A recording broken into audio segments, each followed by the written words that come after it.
Le Flash Info. Allez, une nucléaire. Après l'arrêt automatique du réacteur numéro 2 de la centrale de Flamanville, les investigations menées par l'électricien EDF n'ont pas montré de problème de sûreté. L'arrêt du réacteur a finalement duré moins de 40 heures puisque la tranche a redémarré hier matin et qu'elle a de nouveau été couplée au réseau électrique. Justice, un homme de 22 ans comparaissait hier devant le tribunal de Cherbourg pour violence avec usage d'une arme à la suite d'une soirée un peu trop arrosée jeudi dernier à Wéville.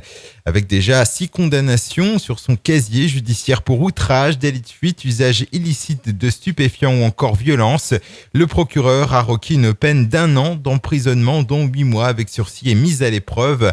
Le tribunal a décidé de maintenir le prévenu en détention le temps qu'il subisse une expertise psychiatrique, ce dernier ayant déjà été hospitalisé au Bon Sauveur de Picauville. L'affaire est donc renvoyée au 20 octobre prochain. Hier, les syndicats appelaient les inspecteurs du permis de conduire à se mettre en grève contre la réforme du ministre de l'Intérieur, Bernard Cazeneuve. Cette nouvelle grève nationale intervient après celle de juin qui avait abouti à l'annulation de nombreux examens. Dans la Manche, la grève d'hier a été très peu suivie. Sur 10 inspecteurs en poste, 3 étaient en grève.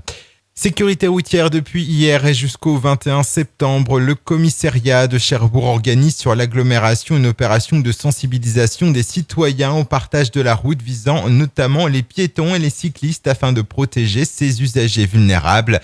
La police procédera donc à des contrôles préventifs avec la remise de timbres amendes factices aux contrevenants.